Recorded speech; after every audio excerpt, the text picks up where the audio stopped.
All right, NSA leaker Edward Snowden speaking out for the first time since getting stuck in the Moscow airport, saying he, quote, remains free and able to publish information that serves the public interest, close quote. And according to the journalist who broke Snowden's first story, there's a lot more to come. That journalist, Glenn Greenwald of the Guardian newspaper, is my guest this morning. Glenn, thank you for joining us. So you say you have another big NSA scoop. Do you care to break it right here, right now?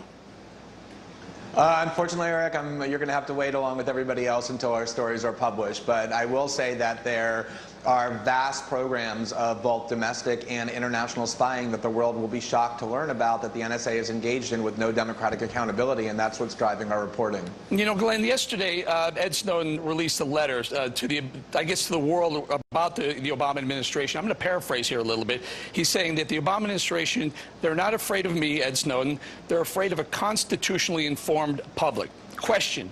Do you think the Obama administration wants Snowden to come back to the U.S., or is that going to look bad for them to have him in a U.S. court? I think what the Obama administration wants and has been trying to establish for the last almost 5 years now with the unprecedented war on whistleblowers that it is waging is to make it so that everybody is petrified of coming forward with information about what our political officials are doing in the dark that is deceitful, illegal, or corrupt.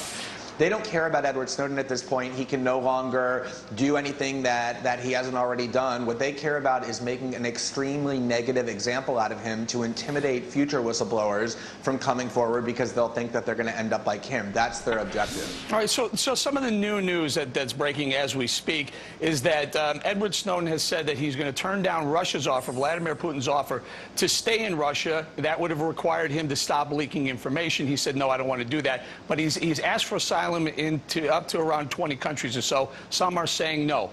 What's the end game here for Ed Snowden?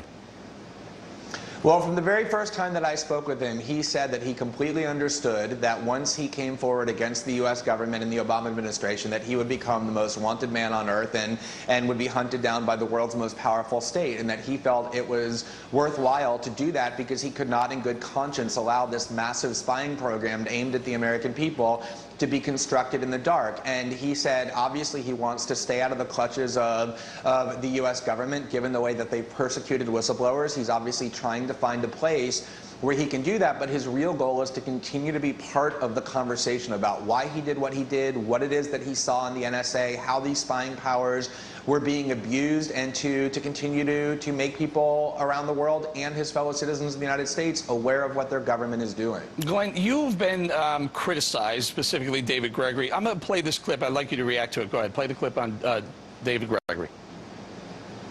Why shouldn't you, Mr. Greenwald, be charged with a crime? I think it's pretty extraordinary that anybody who would call themselves a journalist would publicly muse about whether or not other journalists should be charged with felony. The scandal that arose in Washington before our stories began was about the fact that the Obama administration is trying to criminalize investigative journalism by going through the emails and phone records of AP reporters, accusing a Fox News journalist of the theory that you just embraced, being a co-conspirator with felonies for working with sources. Glenn, has David Gregory contacted you, apologized? No, he hasn't. There was a New York Times reporter, Andrew Ross Sorkin, who went on television the next day and said I ought to be arrested, and he publicly apologized, but David Gregory has not. But look, Thomas Jefferson 250 years ago said that those who most fear investigations are the ones who attack a free press first. That's why a free press is guaranteed, so that I can, as a journalist, tell my fellow citizens that the government is collecting all of their phone records and email records and tapping into their Facebook conversations and Google chats and Skype telephone calls. This is what journalism is about, shining a light on what the most powerful people in the country are doing to them in the dark. So we're going to continue to do that no matter what David Gregory and his friends say. Running out of time, Glenn, yes or no, have you been in contact with Ed Snowden recently? Not since he left Hong Kong. No, I haven't. And last question. There was a report that a laptop of yours was stolen from your apartment. I think you may have said that. Is that true? Do you have any idea who has that laptop? No, I had talked to my partner about sending him encrypted files. 2 days later, his laptop was stolen from our house. We have no idea if it's connected to anything, but we just know it was stolen and nothing else was. All right, we're going to go. The NSA scandal, a lot more scoop. You want to do it now? Last chance? Just wait a little bit and you'll have it. All right, well, I tried. All right, Glenn Greenwald, thank you very much for joining us this morning. Thanks, Eric.